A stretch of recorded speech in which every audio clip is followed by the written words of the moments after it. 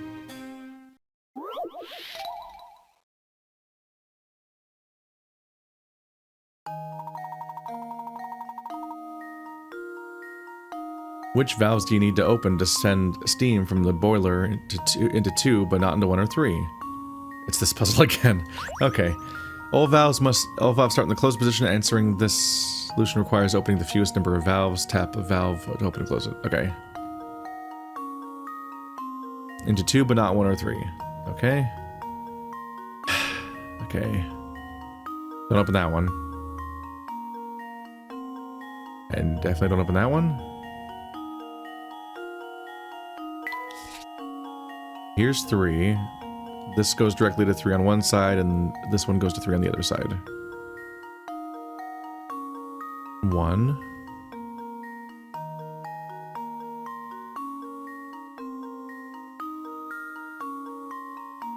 One is only connect. Oh, no, here. Open that one. Open that one, which goes to 1 and 3.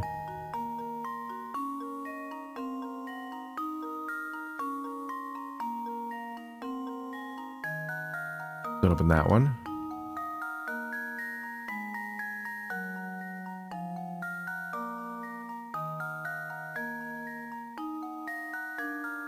Okay, so going back forwards from 2, don't open that one. So we need to open this one. And this one. And this one. And that's it. So it'll go here. So, these 3. Let's see if this works. Layton's apprentice strikes again. Yahaha, I found it. Vaporific! You only need to open 3 valves to direct the steam to 2 and not 3 or 1. Yep. Good work, my boy. Now, upward and outward. I don't see any other way out of here. Yeah, there's only one more left after this one. And I might have missed it, so who knows. Look at this graph. The switch? Is the switch going to be one of the things? Yes. Wow, I'm really good at guessing one of them, like, before the puzzle even is revealed. That was It's happened, like, too easy. I think that's happened 2 or 3 times now. It's funny. Like, nothing looks missing out of these little individual guys. There's a box here, there's a little ramp here, there's a little thing over the bent. This bit's bent over here, and it's not bent over there. This should do the trick. It's crazy. And there we have it. Whoa. Slides up here. Slides over there. Slides over there. 2 bars here and a pipe. And then this pipe and then that pipe and the red thing and the spoke there. And then 2 down there. And 1 up there. And there's a support beam and like a fence or some little fence down here. Some planks. Boiler. Light. Diagonal pipe. L shape taken out of there. Short, long up there. Bendy. Yeah. Port beam's got those little bendies on them. Something ink machine. Ba, ba, ba, ba, ba. What else do I compare? Slowly lose my mind.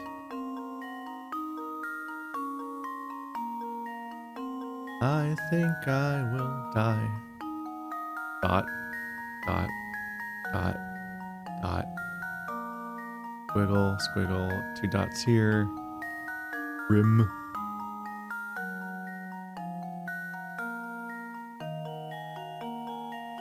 Bar, bar, bar, bar.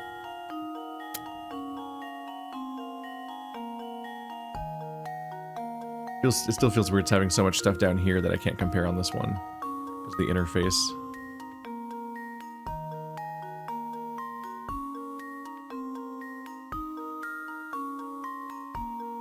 I know that it means that the answer won't be there, obviously, but it means that I do spot differences that don't count, essentially, because the borders of the images are different.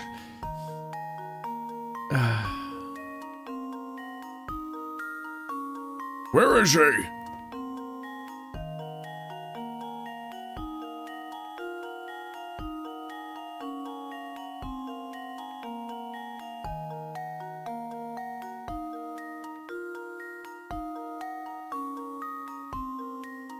Oh boy.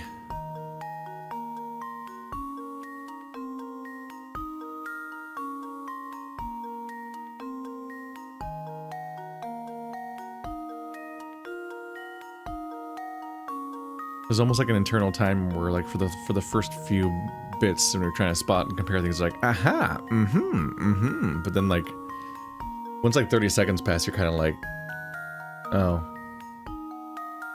no, I'm just trapped here now until I find it.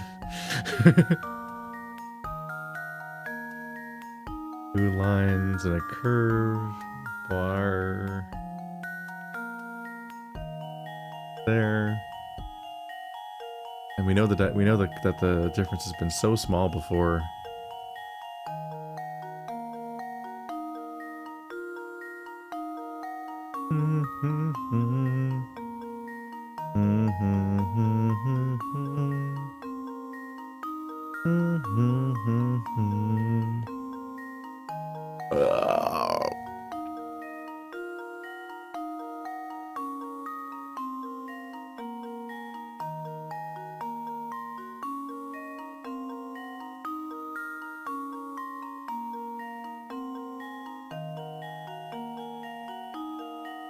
I've been comparing things so granularly that I wasn't necessarily actually observing what I was looking at. I only just caught up with the fact that that dark gray area is a hole, not a wall. I thought it was like a vertical wall sticking upward. Now that I see the perspective of it, I'm like, oh, it's a huge pit. I was only looking at small details. So when you look at anything around here, this looks like the top of a cliff. Anything around here, it looks like the bottom of a cliff, like the little ledge for whatever reason. It's only when you actually take this time to look at the picture as a whole you start realizing what it actually looks like. But that's, funnily enough, what you don't spend most of your time doing. Oh no, yep. The fence is shorter. There's one extra bit in this one. Here goes. It's closer to the pipe. Ah. That was almost too easy. Too easy. I probably missed one of these.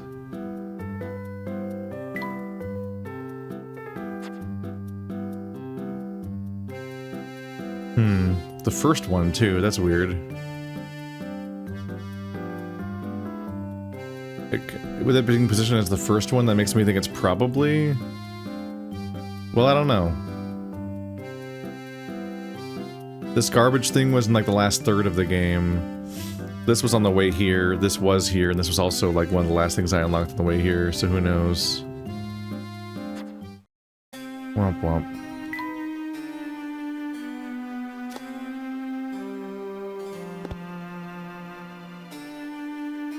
Found one! You uppity little... Oh. I meant you.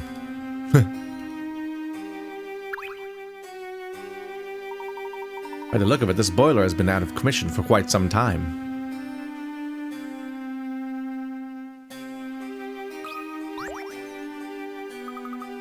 Oh hey, a hidden puzzle. Number 88. This is a puzzle about fascism. A frog sits perched on the space labeled S in the diagram below. This little guy has an unusual jump. His first jump travels 1 space, his second jump travels 2 spaces, and his third jump travels 3 spaces. After his third jump, he repeats this pattern. The frog can't change his direction mid-jump, but he can turn around between jumps. The frog's goal is to move through the path below and land exactly on the space marked G. What is the fewest number of jumps he needs to make to do this?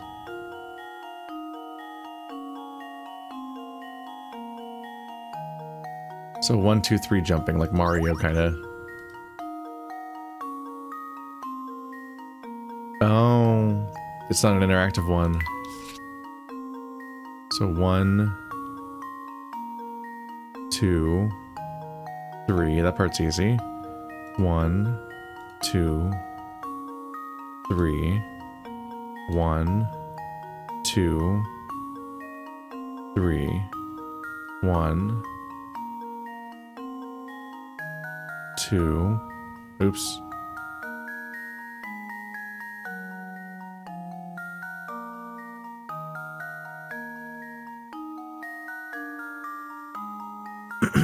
So in order to get the solution, he needs to, let's see.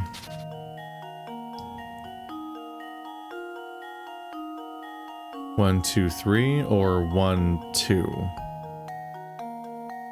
So he needs to land here when he needs to land here at the end of a 3 to go 1, 2, or at the end of a 2 to go 1, 2, 3. But he can't land here when I got here, which is at the end of a 1. Right, so 1, 2, 3, 1, 2, 3, 1, 2, 3, 1, 2, 3. Alright, that's a bit of a trap, isn't it?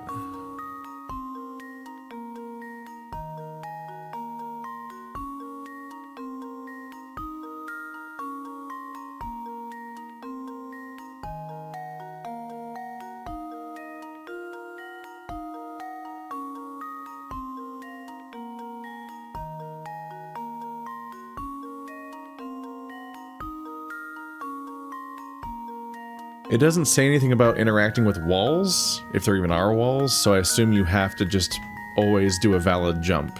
There's no, like, cheating that. Let's see, 1, 2, 3.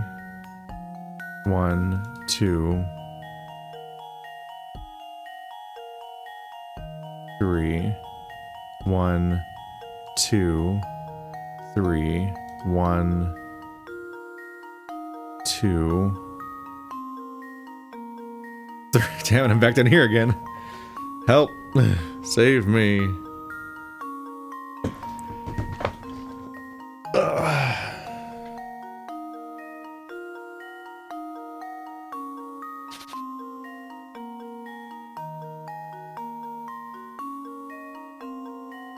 One, 2, 3. 1. Sorry.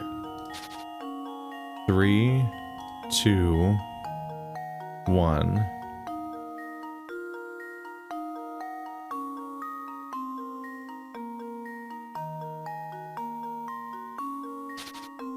Three, 2, 1.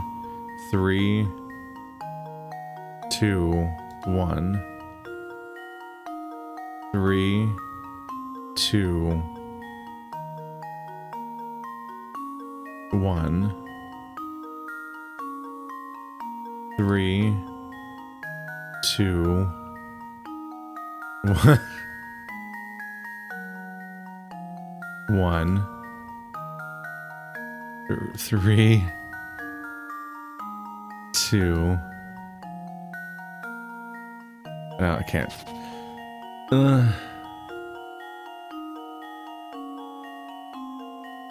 Right here. 1, 2, 3, 2, 1, 3,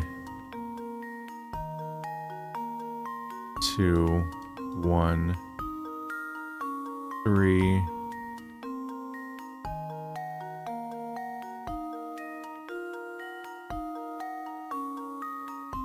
2, 1.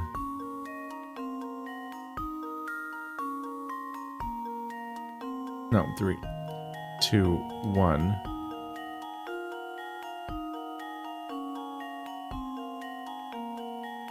Three, 2, 1. So 1, 2, 3. 1, 2, 3. 1, 2, 3. 1, 2, 3. Actually, one of these was a mistake. 1, 2, 3. Nope. Don't count the starting one. 1, 2, 3. 4, 5, 6, 7, 8, 9, 10, 11, 12. 12 jumps. And I don't think you can go any faster than that. But I'm not going to check. Consider Till they this make me. puzzle solved. At gunpoint. Ha! Wonderful. Although awkwardly, you could just be right for the wrong reasons with these kind of questions, because it's just a numerical input that doesn't check your sequence.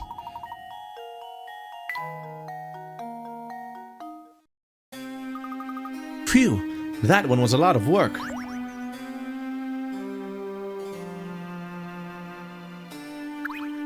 Oops. By the luck of it, this boiler's been out of commission for some time. Jump in the hole.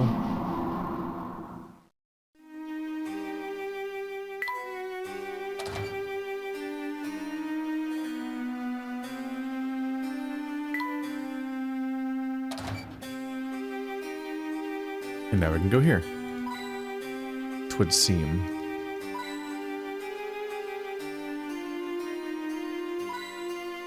Coins! Was this taken from the mine? Oh, there's the little ram head, the goat.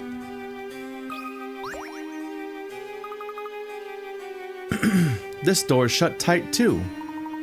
Isn't it literally open slightly? This door serves as the only portal out of here. We'll need to open it to escape. I could have sworn there was literally light coming through it because it was partially open. Which you could say it's jammed or stuck or locked in some way, but saying it's shut tight is funny when it's literally not shut. It seems the lock here is some sort of magic square. In order to solve it, position the remaining numbers so that each string of 4 vertical, horizontal, and diagonal numbers adds up to the same total. Solve the magic square to open the door.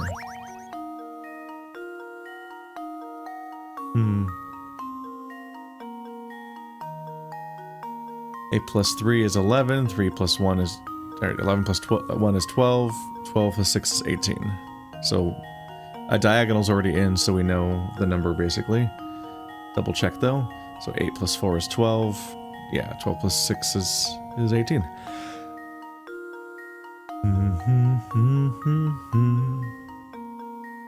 11, so this has to be 7.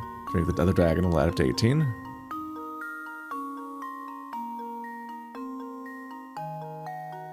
This is 8 plus 12, so it needs to be 6 to make 18. 16, so 2 makes it 18. 15, 3 makes it 18. Bum bum bum. Dun dun dun. Right, so this is 12, so the two numbers have to add up to 6. And you can't do that with 4 and 8. It has to be 1 and 5. But which side they're on is different. So 4 and 8 is 12, plus 6 is 18. Alright, now let's check the actual numbers. Probably not great, because all the big stuff is on the bottom here. So 10, 9, 10, 11, 12. 9, 10, 11. What the fuck did I just say? Alright, so this is 14. Plus 4 should be 18. 10, 18, yep. 8 plus 10, 18. Consider this puzzle solved. It's probably right unless it's not. A true gentleman leaves no puzzle unsolved.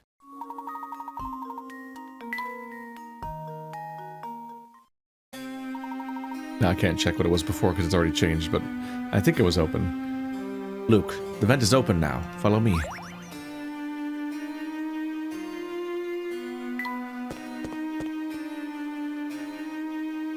The mini-boss is here. I can't believe there's not a single wrinkle on this tablecloth. You just gotta tug it. Give it a tug. Tablecloth tug. Take care that you don't slip, Luke. The floor is polished to an almost blinding shine. Wow, you're right. It's like a mirror. Who do you think does all this polishing? That would be me, sir. Ah, it's the butler, who I clicked on. Yes, I most certainly am. I don't mean to be presumptuous, but what are you two doing up at this hour? If you're having trouble falling asleep, I suggest a good, strong puzzle to clear and relax the mind. You're not going to try to stop us or anything? Stop you? Young sir, I haven't the foggiest notion what you're talking about. And where was I? Ah yes, that puzzle. This hall has been fitted with a hidden door, though to my chagrin I've forgotten where.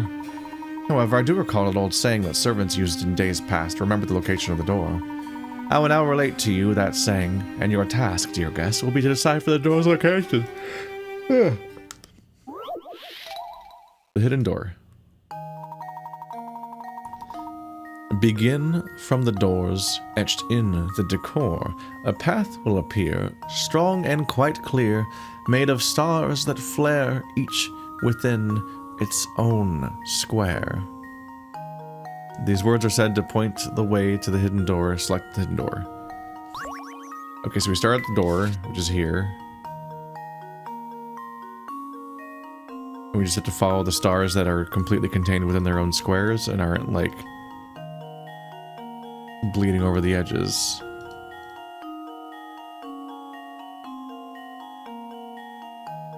Okay, so this is the first point of ambiguity.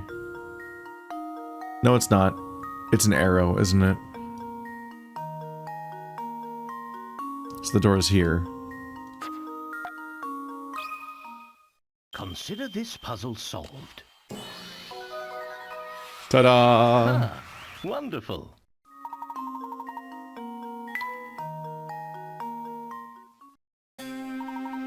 Masterfully solved, sirs. Now that you've completed that little nightcap, might I suggest returning to your quarters? These old halls can get quite drafty in the dead of night. I'll keep that in mind. Good night to you. And to you too.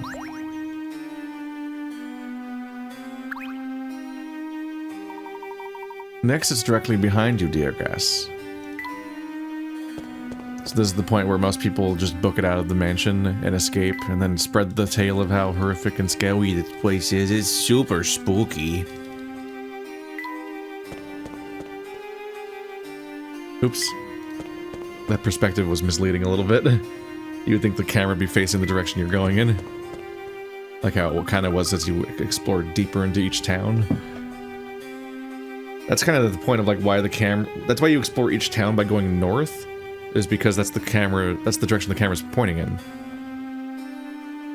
Professor, I see a way we can get out of here. Our search led us to the castle, and we're on the verge of revealing what killed Dr. Schrader. We must search this place thoroughly before we make our escape. Let's see what else is here. Gee, Professor, I don't know if that's such a good idea. Luke, listen to me. We can't turn back and run now. Not now. We're so close to uncovering the truth about Fulsense and the Elysian Box. We must press on. Oh, there's more chapters? Or is it time for the finale? Damn, I didn't even have a chance to look around. Literally already pinging one the moment I get here. Now that is one heck of a chandelier. Take a look at this picture, Professor. There he is, larger than life. The current master of Herzen Castle. You mean the guy who just tried to tie us up and drink our blood? Strange. What's strange, Professor? This picture. It shows far too much wear to have been made recently. You saw Anton yourself. The man and his portrait are virtually identical. If he doesn't age, he must really be a vampire. I knew it. We need to get out of here this instant. Or it's just terribly humid in this region. How's everybody an expert on how much paintings age? Perhaps those rumors of the town weren't entirely unfounded. But running around in a panic has never solved anything. Why don't we take a moment to clear out our heads with this puzzle about portraits? Are you kidding, Professor? I don't think we really have time for this right now. And while we're at it, we'll brew a new recipe of tea. Don't you love the tea minigame? You know, you only got like half of them. We could still get like 20 more people. Wouldn't that be an exciting use of our time? Two brothers have inherited their parents' 5-piece art collection. According to the will, the older brother will get a set of paintings worth twice what the younger brother gets. In order to ascertain the value of the paintings, the brothers called in an appraiser, who valued each painting as shown below. For his services, the appraiser promised the one left over after the brothers divided the art according to the parents' wishes. Assuming that individual paintings can't be divided, which one does the appraiser get?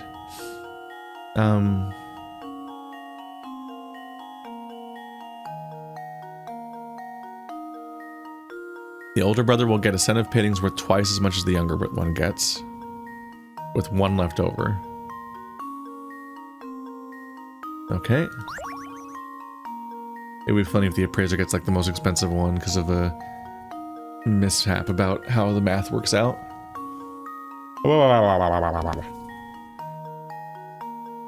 So the two in the middle can add up to 100,000. Two on the top add up to 80,000. Bottom one is worth 95,000, which is a weird number, so it might...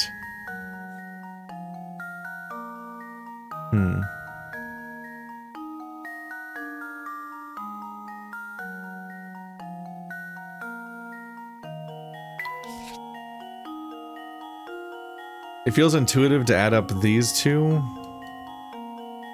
because they both end in zeros, and these ones have 5s. But that's not really an entirely accurate way to approach it. But they do have to have the same value, so that they have to land on the same ending number in this second digit here. I'm just kind of ignoring the last 3. So either one of them gets 2 of these and one of them gets 2 of these, so that they all end up as zeros, or one of them gets 1 from up here plus one of these 3, and the other one gets the other one from up here plus one of these 3, because then they all end up in like a 5. So can I make 80? Can I make 160 up here? Probably not. This is 150. And this is less, obviously. There probably will be one of them each gets these.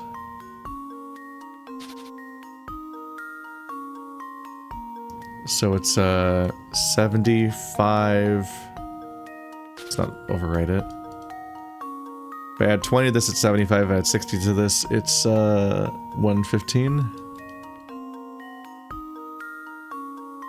Right? Yeah. Add 20 to this, it's 65. And the other one is 105.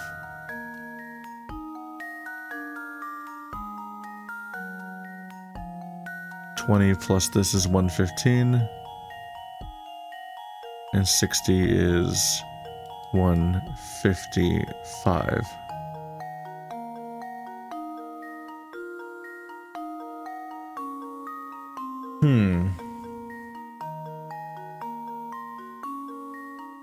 So I was dumb, and I briefly thought about...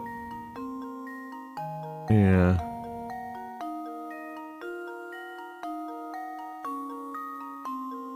There's no reason they have to end in the same digit. I'm trying to make one of them half the other one, which means that most likely, in a lot of situations, the smaller one will be worth half as much. Sorry, the smaller one that is worth half as much will in many cases end in a 5, not a 0. So I just kind of like got on a dumb tangent for some reason.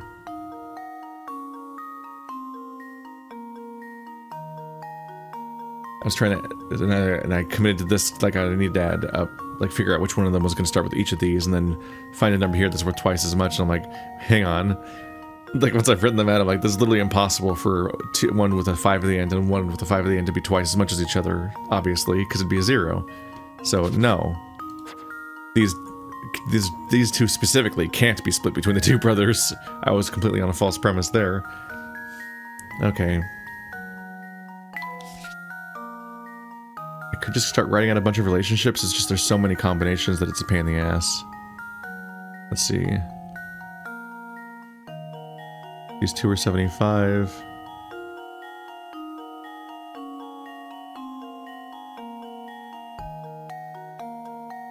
$80.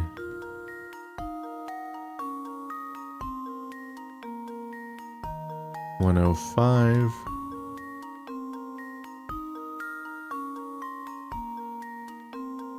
155.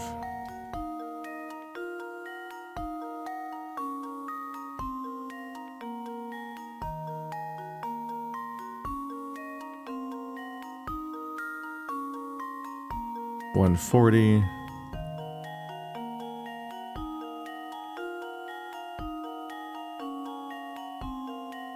Okay, so it's even messier because of the fact that, like, it just says a set of paintings that will be worth twice as much as the other.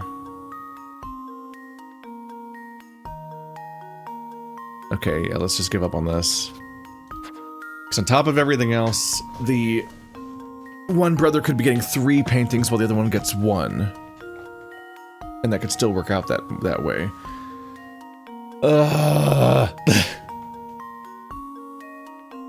Maybe there's a clever way to figure it out besides just checking them all, but damn.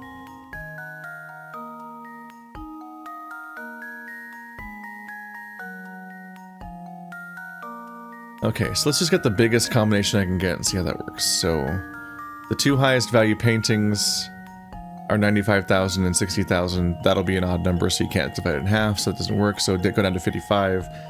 That'll be 140. 150. Half of 150 is 75.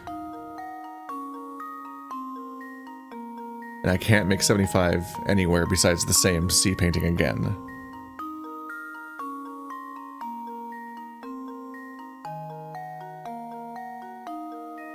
Yeah. So CE is... okay. Using the memo again will still help. 150. I need to make 75, but you make 75 here. And that's not going to happen anywhere else. Okay. So, next smaller number has to be 45, has to end with a 5 again, so we'll try this one. This is 140. Need to just make 70.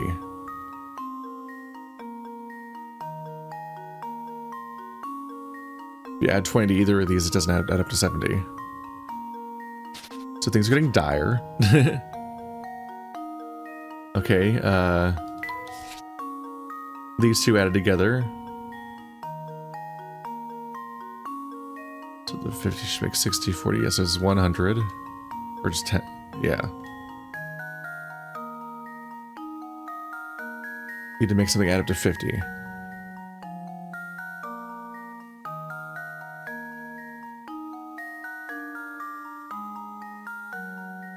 Which seems impossible.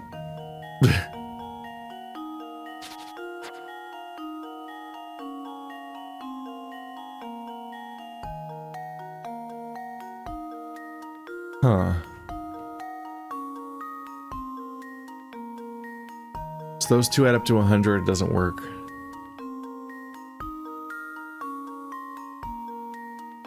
Then what else would we add to each other?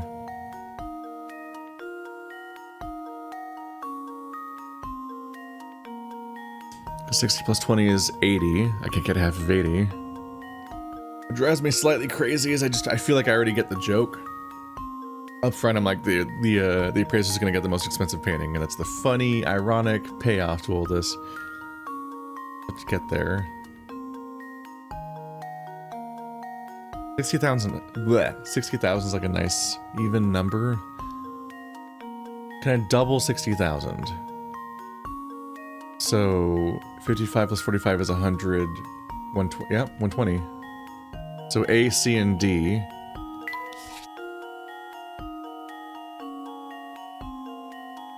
and 60. Okay, so then then he gets the most expensive one. Kind of a dick move. You really hate your little brother. Like, Consider this I get puzzle twice as solved. much no matter what. Not like the approximation of just getting the preferential treatment and then the actual numbers land where they may. I have to get exactly twice as much. So spitefully that will literally pay the appraiser more than your entire inheritance, little brother. I will spite myself for this purpose. Maybe that's the most accurate part. Nicely answered, Luke. Perhaps it didn't seem like the ideal time for a puzzle. Being able to stand back and think critically in a time of stress is a skill of utmost importance. Some also call it padding. I appreciate the sentiment, Professor, but right now solving puzzles is the last thing on my mind. Jackpot! Jackpot! Our hamster is also unperturbed by the stakes. Oh, hi. Oh, I do believe that's... Katja? Oh. Why are you two here? I could ask you the same thing. It's dangerous here. There's a vampire living in the castle, you know. Anton? He's no vampire, he's just... I'm quite puzzled, Katja. What do you know about this man? It's not for me to say. Besides, right now you must focus all your efforts on escaping. If you linger here, the madness will grip you before long. Madness? I'm afraid I don't understand. Please be honest with us. What's happening here? Very well, I'll explain everything, but first you must get as far from this castle as possible, quickly. I know the way out. Follow me. How are you related to this entire situation? Are you? There's no time. You've got to get out of here.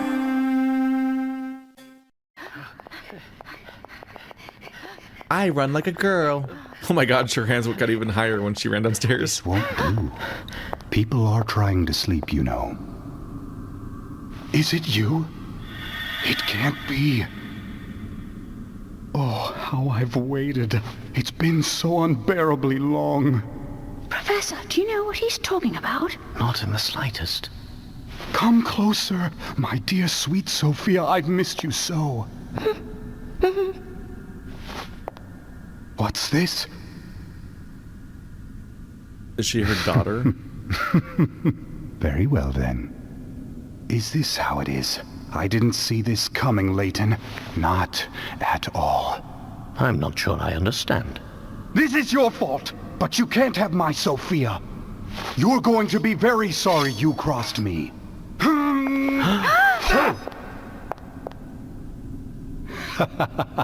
There's no lack of swords here. Take whichever one you like. Know this, though. Only one of them is real. A true warrior always keeps his blade in hand.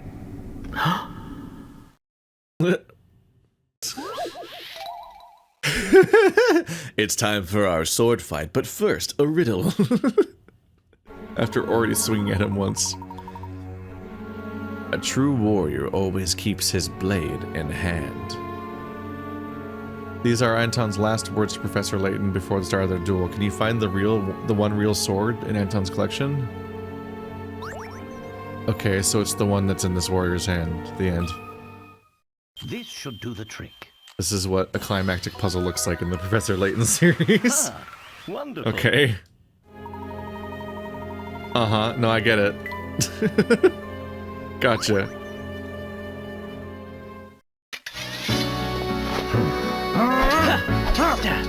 I didn't think you had it in you, Mr. Layton.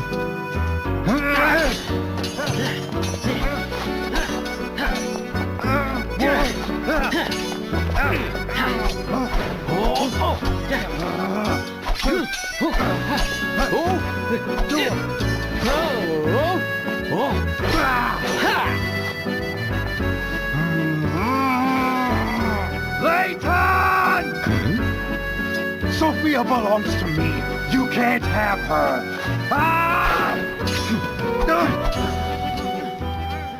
So much anger coming from a character we met 5 minutes ago. Like, this is not a long-standing grudge, so it's not really emotionally working. Look out! It's a cool scene, but it's strange because he's such an underused character. What's happening? I just need to catch my breath. No more! Please, just stop! Is he an old man?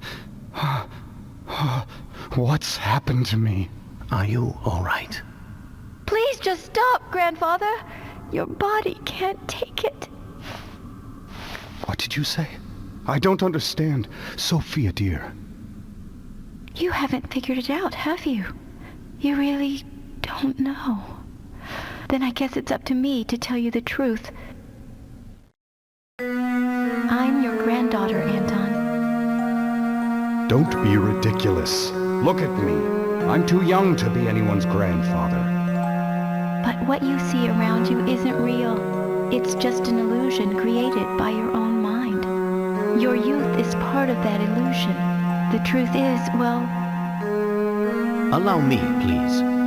The gold mine built by your father, the late Duke Herzen, brought this town much growth and prosperity. But something terrible slept deep within that rich gold deposit.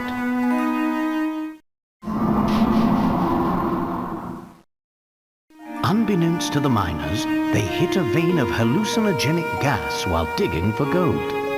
The gas made those who breathed it extremely susceptible to mental suggestion of all types.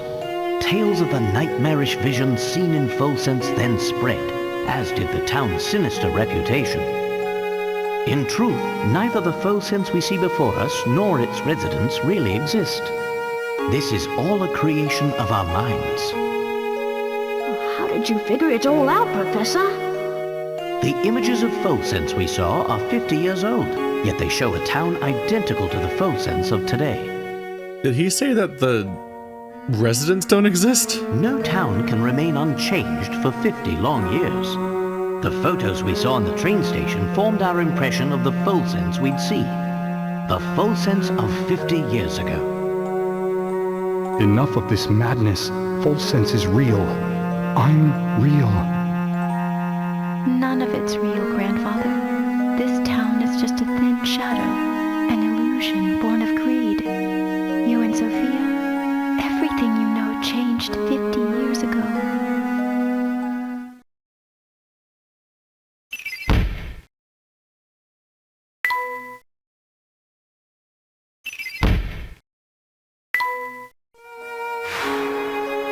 But you and I are betrothed. How can you just leave me here? I won't have it. This whole town is cursed. If we remain here, all those dear to me will die. Am I not dear to you, Sophia? Stay with me, and we'll rebuild Folsense together.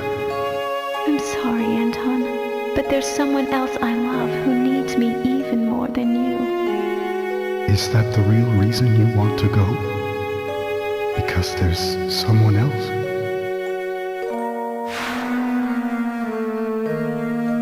I trusted Sophia, and she left me for another. You've got it all wrong, Grandfather. She never betrayed you. What? The other she was talking about was the little life growing inside her. Which she didn't tell you about for some reason. The life you two created together. No. That can't be. I'm sorry, Anton, but there's someone else I love who needs me even more than you. I never knew. Sophia was... That's right. Grandmother was carrying my mother, and she left Folsense to keep her safe. She kept the baby a secret to avoid causing you more pain. I've been so wrong. Grandmother passed away last year, but she was always talking about you, even toward the end. She never stopped loving you. She just never thought to tell you you had a daughter, or a daughter's daughter, even while she was pregnant.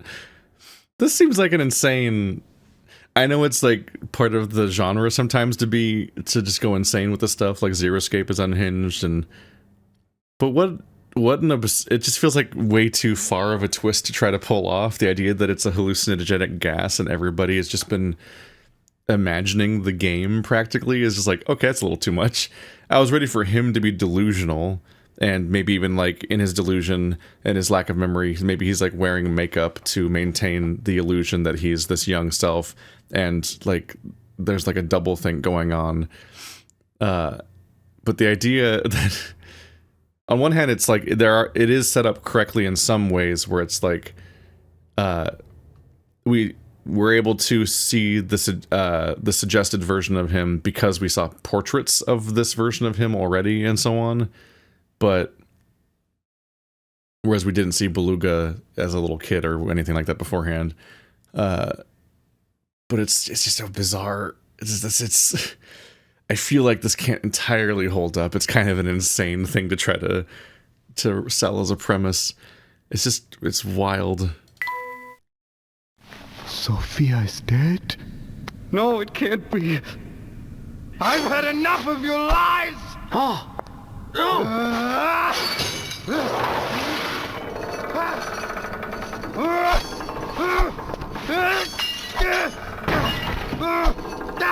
Grandfather, no! Please stop! Oh!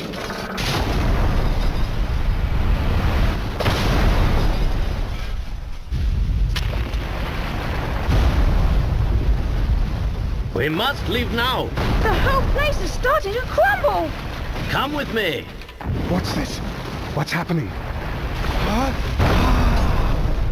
Come on, Grandfather, we have to get out of here! Be careful.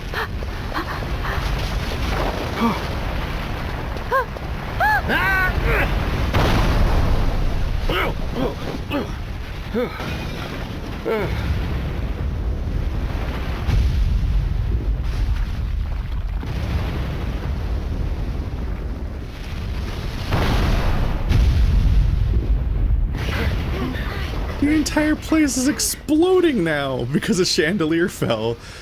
Damn! This is OSHA compliant. That's not the right people to cite.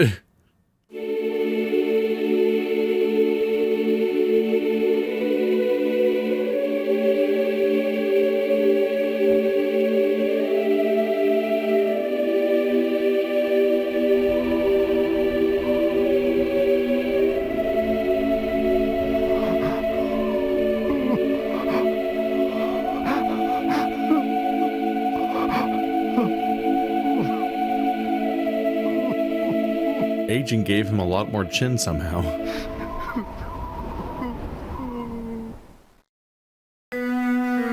It seems I've found the answers I was searching for.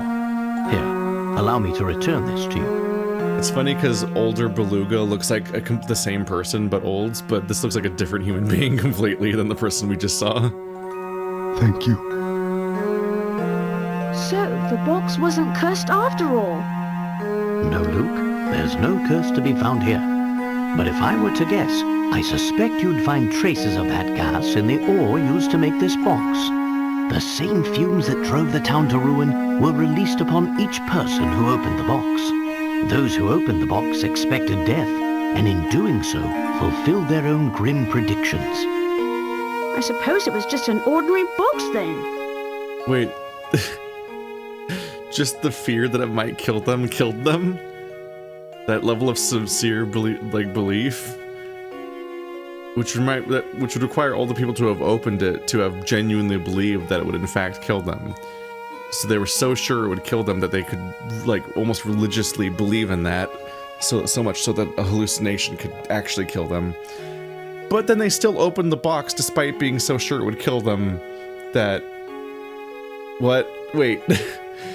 It feels like the kind of person who could be killed by that hallucination due to their level of sincere belief that it would prey on them would be the exact kind of person who would then never open the box because they genuinely think it would kill them. I thought that like the professor that died would have like been doing it as a curiosity, like, oh, I wonder what this is, funny legend. Like, that you'd be skeptical. Which would mean you wouldn't... What? I don't know, man. Oh, I assure you, it's far from ordinary. This box was crafted to hold the words of my heart. What do you mean? The box contains a hidden message, one meant only for Sophia. Many years ago, I asked a traveler passing through town to deliver it to her. Unfortunately, the box's value made it a target for those hungry for wealth. And so it was stolen again and again, thus perpetuating the whole chain of sad events. But we checked the box. It was as empty as could be. I can suddenly objectively explain this whole situation, which I was delusional for the entire duration of and did not witness the events that happened across the way. Ah, well that's because there's actually a second way to open it. The sun rises when you and I meet, and when the wind blows, you will know my heart. These old words are the key to understanding this box and what it means. Do you follow, boy? I think so. Let me give it a shot. The sun rises when you and I meet, and when the wind blows, you will know my heart. One final puzzle. I'm disappointed with Anton. So like Anton's on the box cover of the art of the game and has been foreshadowed all game, and I thought there were going to be like this really interesting textured and deep character that might be interesting to play off of and narratively, and then I remember that it's a Professor Layton game and they barely have characters. It's like you just meet him and like, I'm a vampire being spooky, and then he's just delusional and insane and unreachable until the moment the story is basically over.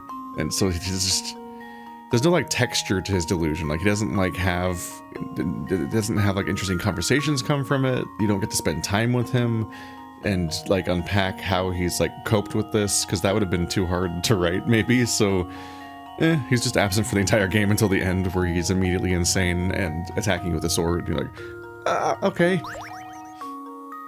The sun rises when you and I meet. When the wind blows, you will know my heart. These words are the key to opening the Elysian Box. It's up to you to find a way to open the box and solve the final puzzle of our story. Can you rotate these? Yep.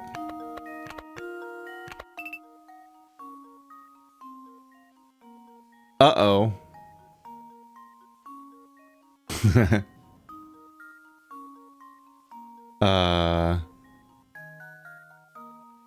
So out of nowhere, we're using the DS thing where you blow into the microphone of the DS. Just let me grab my controller real quick. Alright, system. Where's the blow button? It's fine, I can do this. Don't worry. Controller settings, input and hotkeys.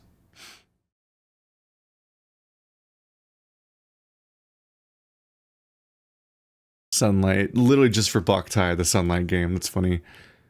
Microphone.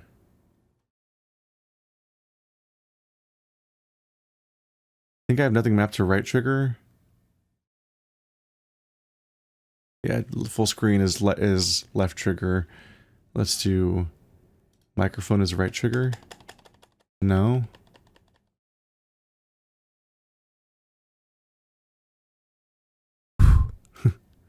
Microphone is P. Sure, why not? P. I click here. P.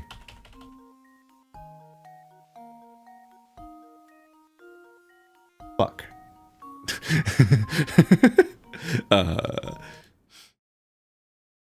How do I blow in an emulated version of a DS game? Pause, frame skip, F4. These are all... Oh, joystick mappings.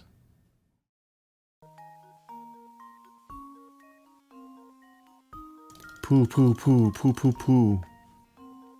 I am in trouble. Let's do some research. Okay. So you set the microphone to blow noise.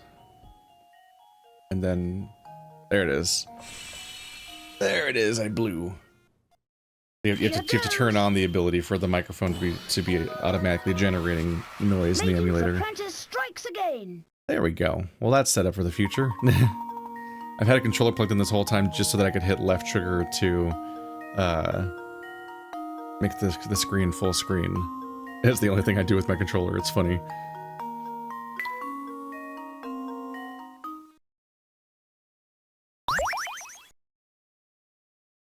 I did it!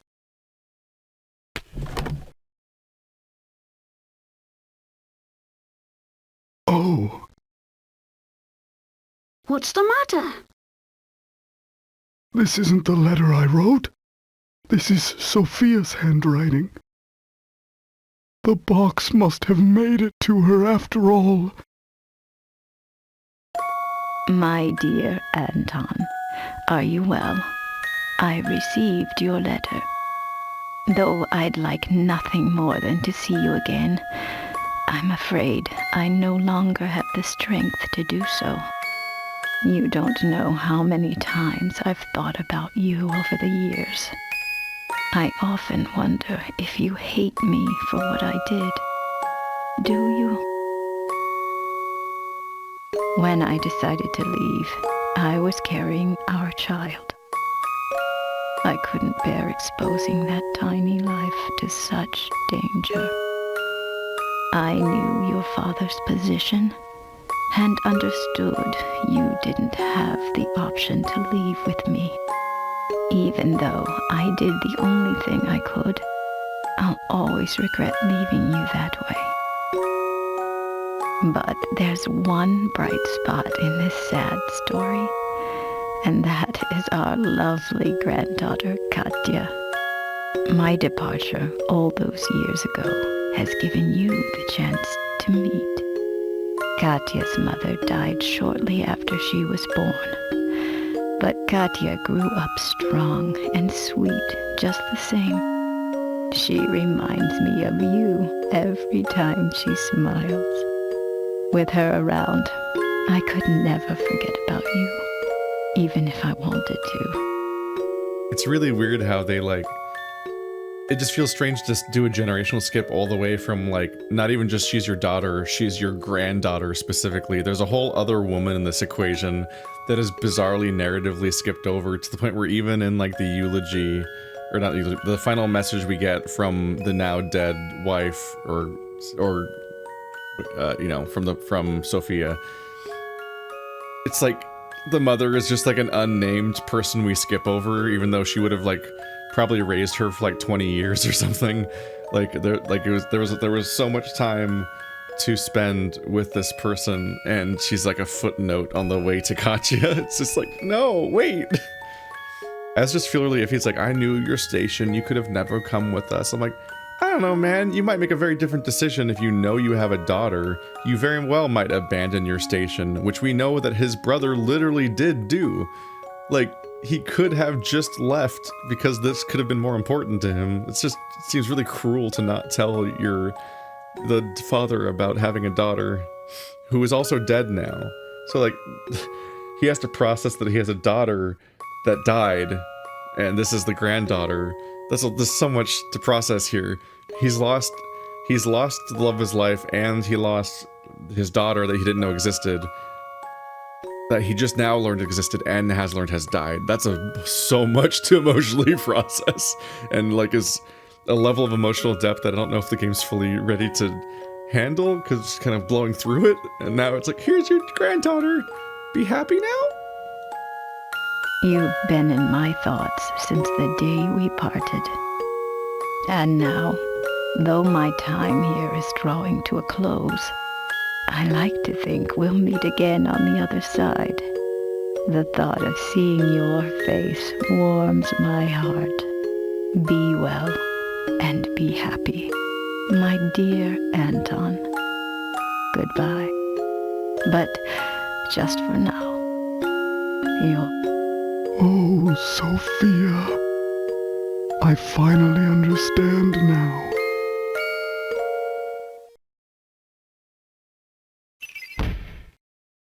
Da da da da. That is the satisfying part about the mystery screen, is that the first mystery is it's always framed in a way where the first mystery remains the final mystery, and you go all the way back to solving that one. It is a mixed bag of, like, oftentimes we've kind of already figured it out before the characters do, which is a weird get up for a mystery. It is like a good final, like, pang of regret and emotion to have the letter. The reveal that you opening up the compartment and revealing that it doesn't contain his letter, it contains hers, which means it did make it to her and was on its way back, essentially. Just one little gut punch. It's just the groundwork's not totally there emotionally for these characters, so you're like, oh, it's a character we've never met and a guy we met 5 minutes ago, and Katja was running from us the whole game, so we don't know her that well, and apparently we don't care about the mother at all. Grandfather. Grandfather? Yes, that's right. It has a nice ring to it.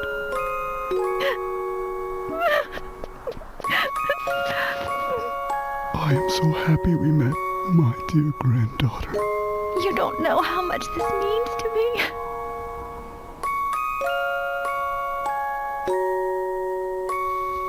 It's been so long, so very long, in fact, that I had forgotten what love even felt like. Instead, my love for Sophia was replaced by anger, and that anger completely blinded me. But now I can see the world clearly again, thanks to you, my granddaughter.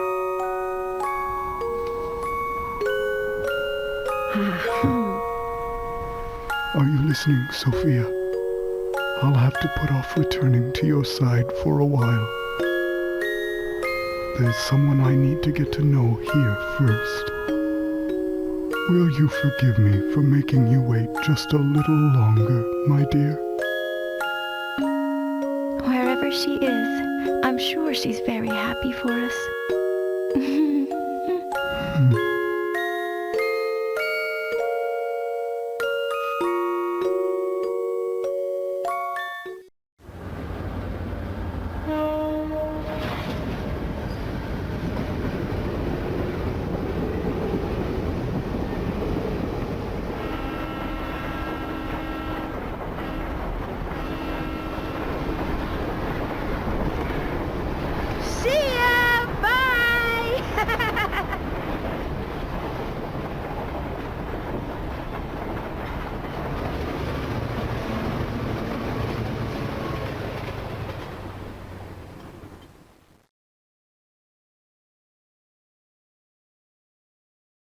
And that was the tale of the Elysian Box, a relic feared for the fatal curse it was said to carry. But when all was said and done, there was no curse sleeping under its gilded lid. Instead, the box was revealed for what it truly was. A vessel created to carry the love of two kindred spirits through all of time. While terror brought the box its notoriety, in the end, its most powerful message was one of love.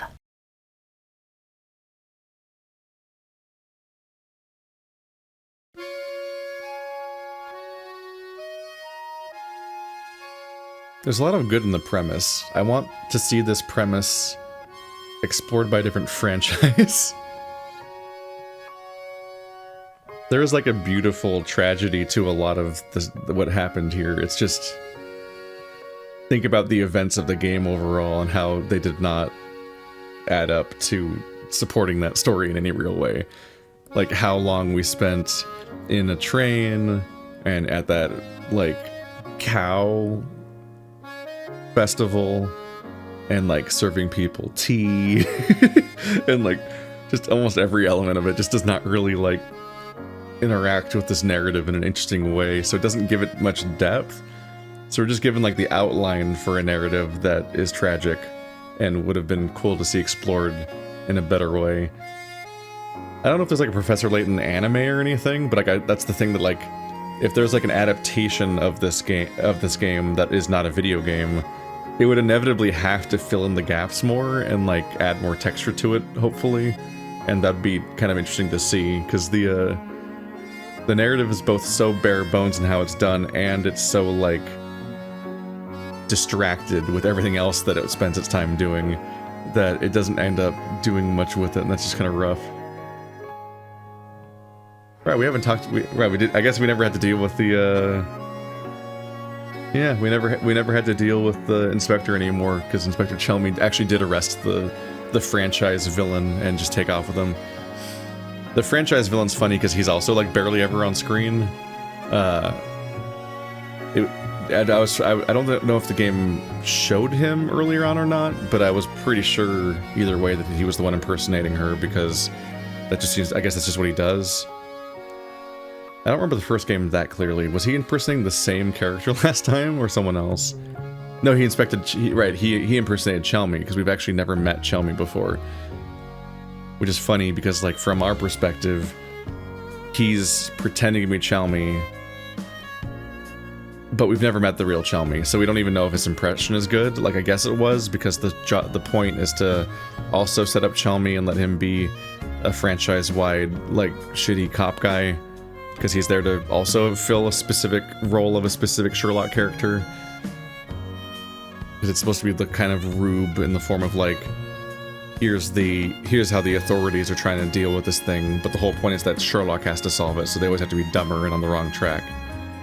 But they're also the ones that have the authority to punish the guy once it happens, because Sherlock's just some dude, and, like, once again, like, Layton's just some guy. He's just a professor, so he can come in and arrest Don Paolo. Don Paolo's just an idiot, though, so he's not really a Moriarty. He's just a big dummy who doesn't know what's happening. He also thought the box was just actually powerful and just wanted it, so he never learns his mistakes, or I don't know if he even knows the box. If he ever finds out that the box is nonsense, it's just, whoops. But in this case, he came in so briefly that he's basically, he's functionally no more interesting than, like, any random villager we encountered, and as far as his level of impact on the plot is, like, because it's all just a series of just some mysterious little guys just wandering around town. Aren't they all interesting? And then this guy is just also one, but he's mischievous, and then is tossed aside anyway. Oh, they're reuniting. The brothers, they're both old.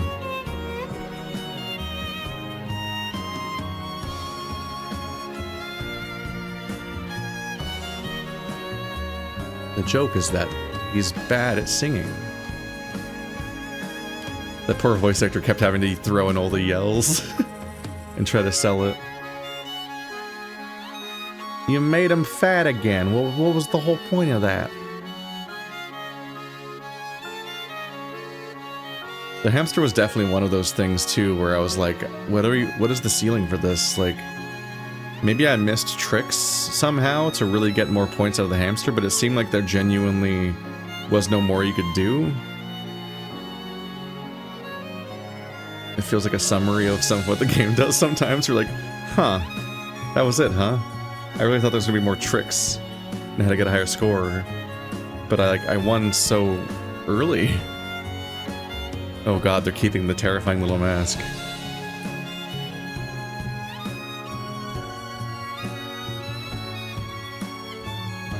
Really, Don Paolo is just a genius costume designer, and people should just hire him for that, and he should make a fortune making funny little, just horrifyingly photorealistic masks of people. He's missed his calling. He could make an honest living at Don Paolo.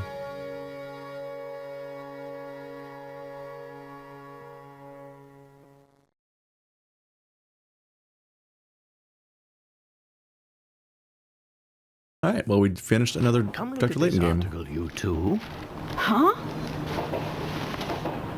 Miracle Rescue saves beloved academic. So, the doctor's alive after all! We'll visit him as soon as we return. Oh, but that might conflict with the symposium you have scheduled in London tomorrow. Well then, I'll simply have to cancel. Huh? After all, Luke, one must always show gratitude to one's teachers. That's what a gentleman does.